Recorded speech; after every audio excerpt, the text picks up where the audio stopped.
Come here. How you doing? We picked up some new man cave accessories. Picked up a light bar off of a fire truck.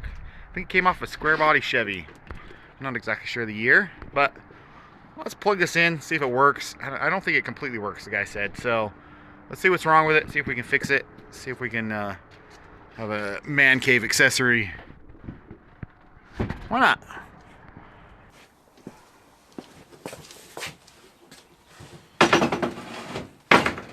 Got a bunch of wires dangling off the bottom of it. Some pretty thick gauge wires. I'm assuming this thing draws a ton of amp. How many lights are in there? 3, 6, so a dozen, probably 30 to 100 watt incandescent bulbs that spin around. I have some electric motors. Got some denting up here, probably could take care of. This looks like somebody just put on.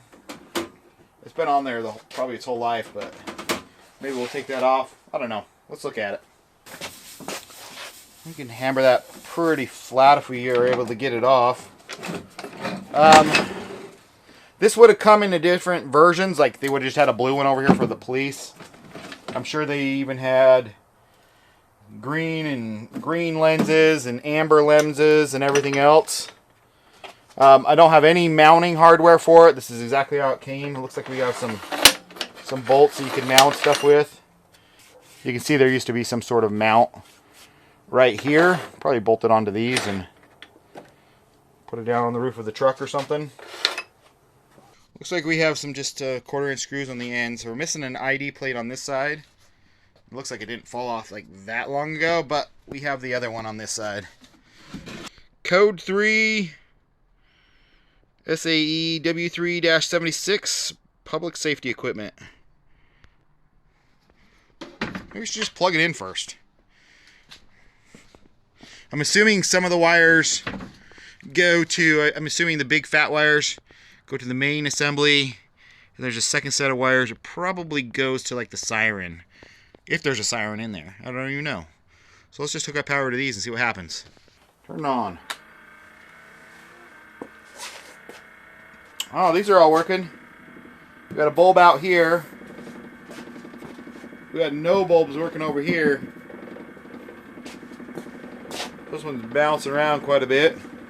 I don't know if you guys can see how much this one's just vibrating. There's one bulb out right there. So all 3 of these are working, and none of these are working, but it's spinning. Oh, can we see in there now? It doesn't look like there's anything inside there. Oh no, there's a... It looks like a little... I know you guys can see. Looks like there might be a siren in there. Small. Well, let's take it apart. Let's take these lenses off.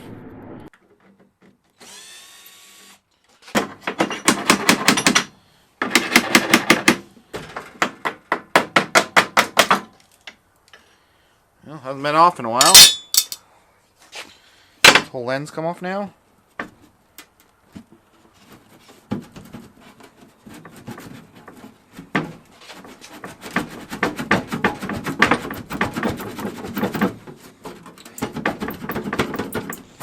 Maybe we got to take off the middle.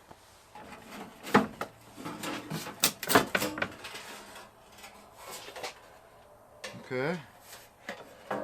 That comes off. The world's smallest siren, it looks like right here. And these should come off. Oh, there's actually a belt. There's actually a cogged belt in there that spins everything. Interesting.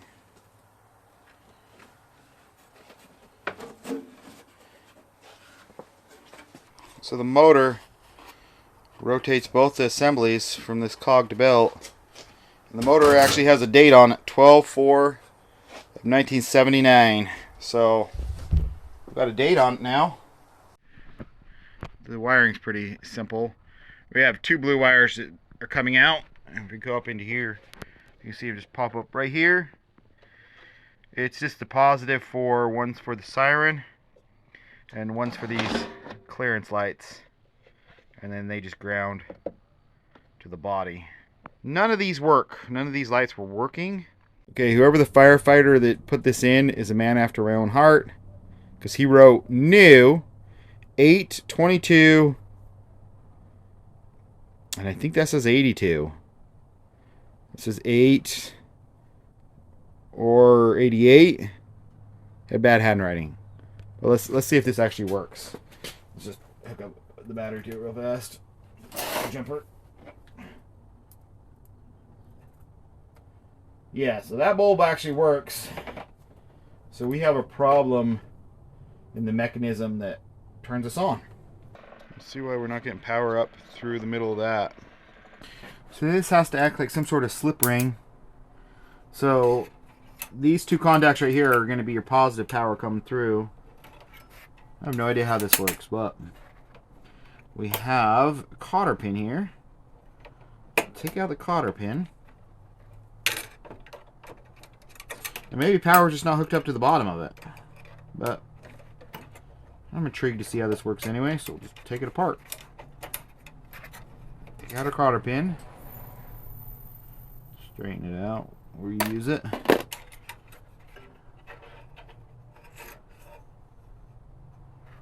Have a bushing and a spring in there. Flat washer. I'm sure there's a cog on the bottom. Yep. Pick up the whole belt.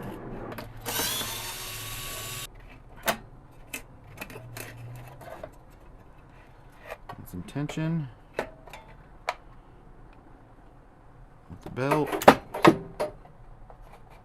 We can lube up stuff like this anyway. This is the belt rides on the back side.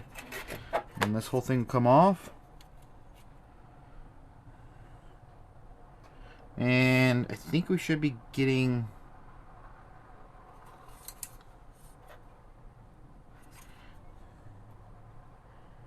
I don't know, either the center is positive or this post is positive. I think it's the center.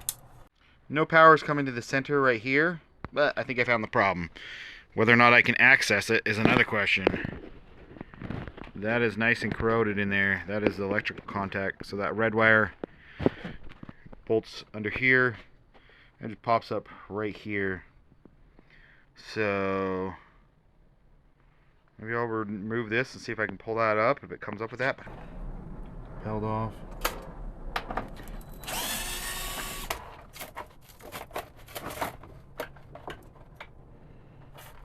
That is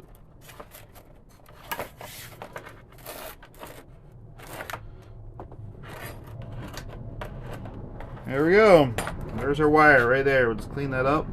So this is a little nylon bushing right here. It comes out the other side to isolate it from grounding on the body. So the screw is broken off in there. So here's one half that went through here, and here's the other half.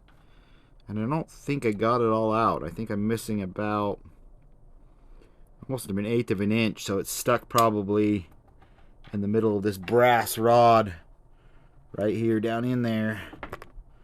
So I don't know if I can pull that out. It's coming up. Oh, there we go. So we have the screw. I broke off probably one side. This side, which the electrical connection wasn't connected to. And this side is long since broken off. It's such a small hole, it almost looks like it's threaded for the bolt. So it's all brass. So I guess I'm going to try to drill that out and retap it for this size screw or another one that I find, and we'll just set it back through there.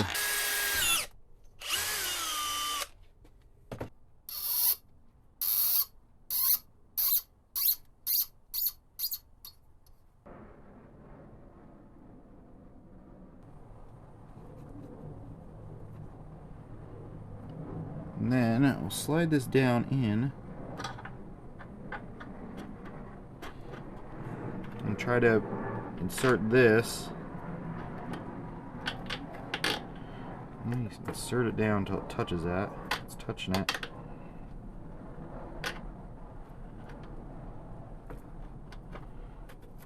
try to thread this through it.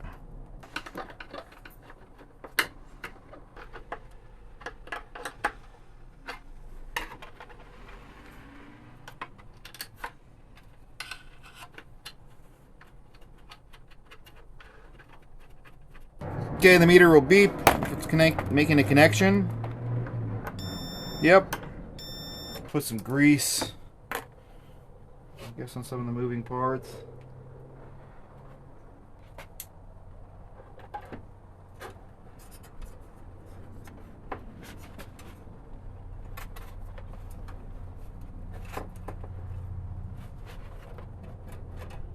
So I decided just to check out the inside of the gearbox.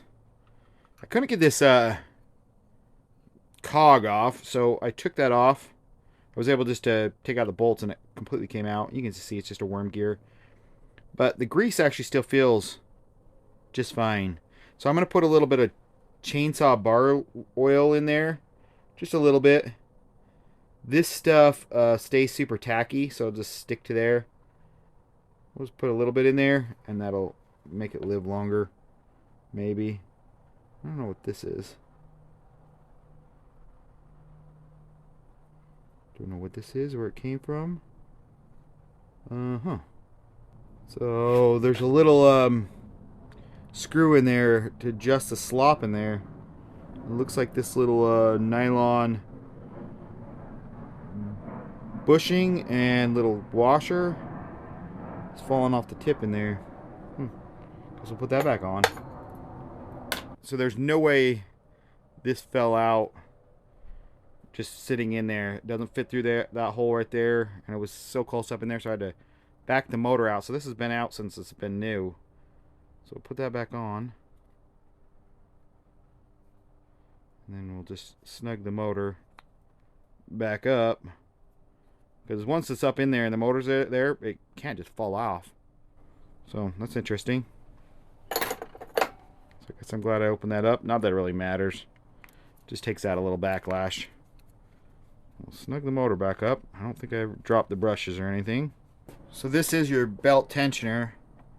I put it back to where it was, pretty much. And this is kind of funny. They actually just used bolts, or nuts, I guess, as spacers. Both sides. So this is factory. Something I would do.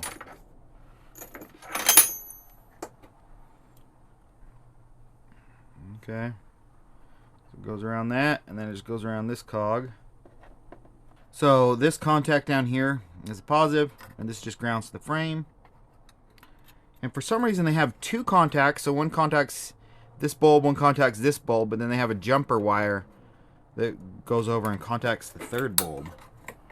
Which, I don't know why they just didn't do a triple one of these. They did this on all of them. But that should be it.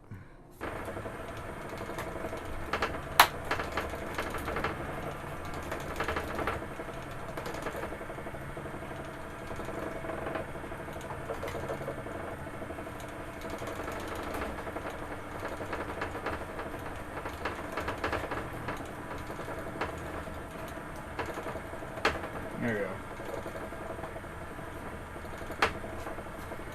we go. Okay, so that one's working good now. Yeah. This one's still spinning way faster, but all the power's coming in there. Why does this one keep stopping? Oh, I don't got my ground wire good. That's why.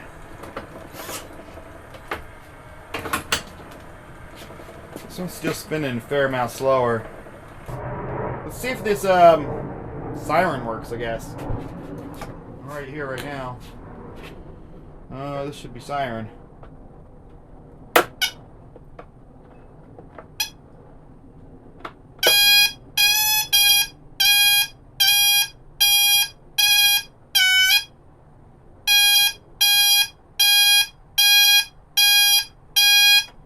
Either that's a dying siren or that is just a backup alarm. I think that might just be a backup alarm they put on in here.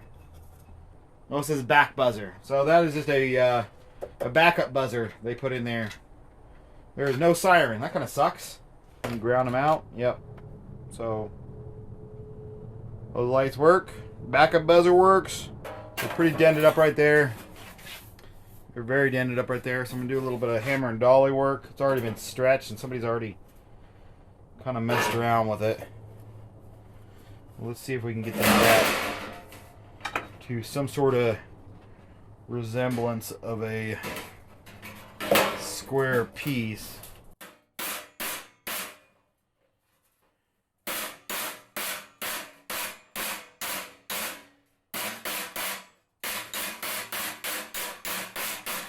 What's up?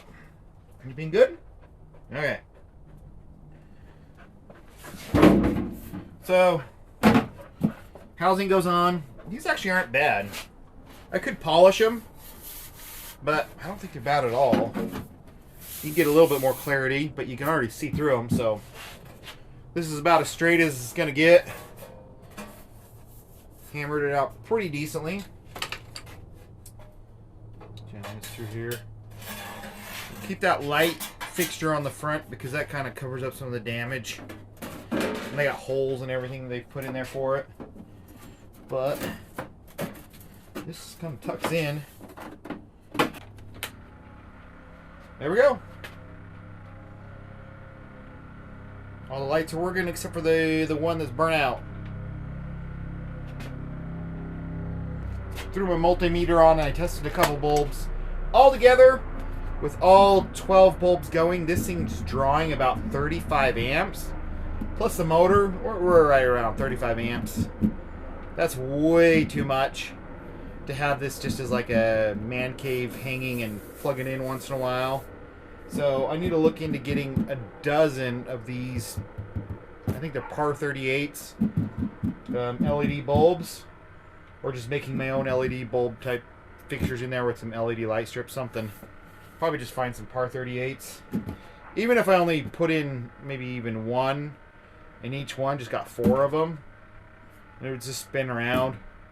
And it would probably spin a lot faster than this too, just because I'm running at 11 volts right now. It's draining my battery pack so much, drawing 35 amps.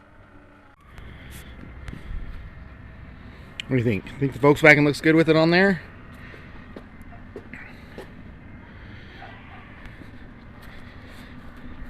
Let's try another vehicle.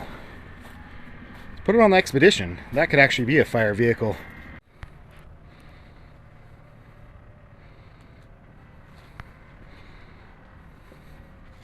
It almost looks like it belongs. That's blinding.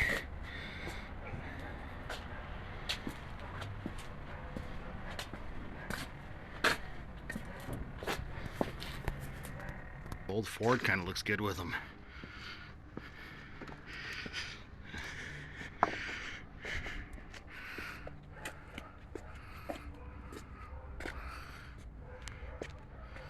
What do you guys think? Just had a neighbor call me because I had him on the Expedition, and he asked why the fire department was in my front yard, if everything's okay. So there you go. Now legally, you could run these as long as the red lights were only facing backwards. Frontwards, you could not. So if you blacked out the front of these and the sides, probably, you could legally run these. And or had half lenses that were like amber in the front, you could run these things. Here you go.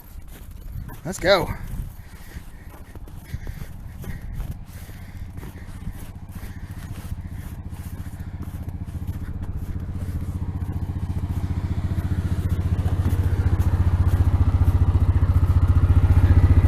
Let's not get stuck, okay? You watch, you tell me where the big deep snow is. You don't care, right? It's fun getting stuck.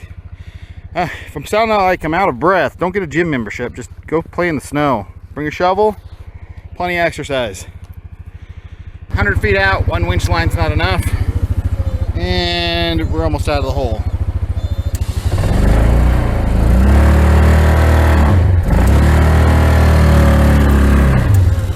And we just keep sinking. We'll get there though. A couple people have asked how the car alternator retrofitted into the side-by-side been going. It's going fantastic. You can see it right there. That's just a car alternator. Runs off the side of the engine. Made up a custom bracket and pulley and stuff. And it tripled my charging ability and everything else, but it's been working great. There's a whole video on that. But